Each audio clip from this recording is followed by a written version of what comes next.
Hello అండి, అందరికీ నమస్తే. ఈరోజు మనం మౌనం గురించి తెలుసుకుందాం. మౌనం ఇది చాలా బలమైన ఆయుధం అండి.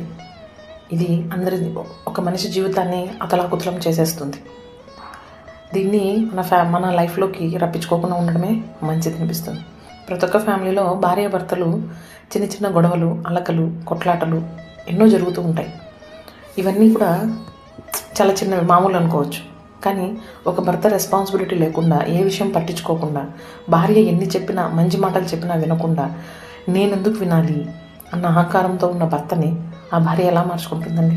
మీరు అనుకోవచ్చు, అలాంటి భర్తలు ఇప్పుడు ఎవరు లేరమ్మా అని. కాదండి, ఉన్నారు. నేను చూశాను, నా చెవులతో నేను విన్నాను, అందుకే చెప్తున్నాను. భార్య ఏదైనా ఓర్చుకుంటుందండి. భార్య అనే కాదు, ఆడది ఏదైనా ఓర్చుకుంటుంది. నువ్వెంత కష్టపెట్టినా కష్టపడుతుంది, తిట్టినా పడుతుంది, కొట్టినా పడుతుంది. కానీ మోసం చేస్తే మాత్రం ఓర్చుకోలేదండి. అలాగే జరిగింది ఒక దగ్గర. వాళ్ళిద్దరి మధ్యలోకి ఇంకొక అమ్మాయి వచ్చింది. ఆ విషయం గురించి తన భార్య ప్రేమతో మార్చుకోవాలని చూసింది, కుదరలేదు. ఏం చెప్పినా తను వినలేదు.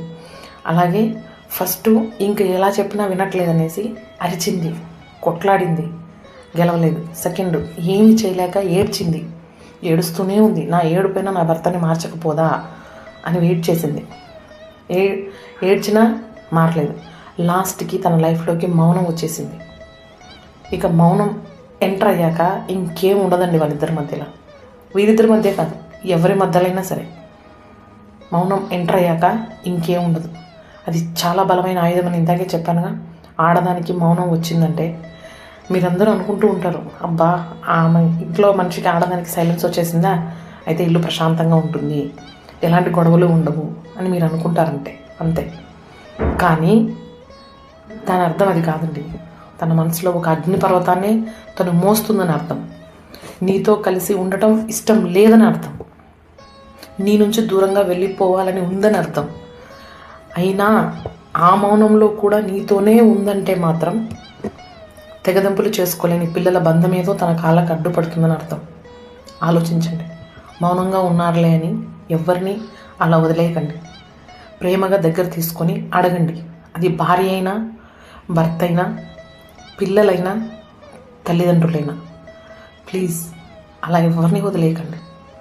మౌనం చాలా భయంకరమైందండి.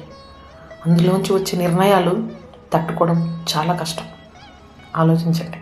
ఎవరిని అలా వదిలేయకండి. ప్రేమగా దగ్గర తీసుకోండి ప్లీజ్. ఎలా ఉందో నాకు కమెంట్ చేయండి. ఎవరి మనసాన్ని నొప్పించుంటే కూడా క్షమించండి.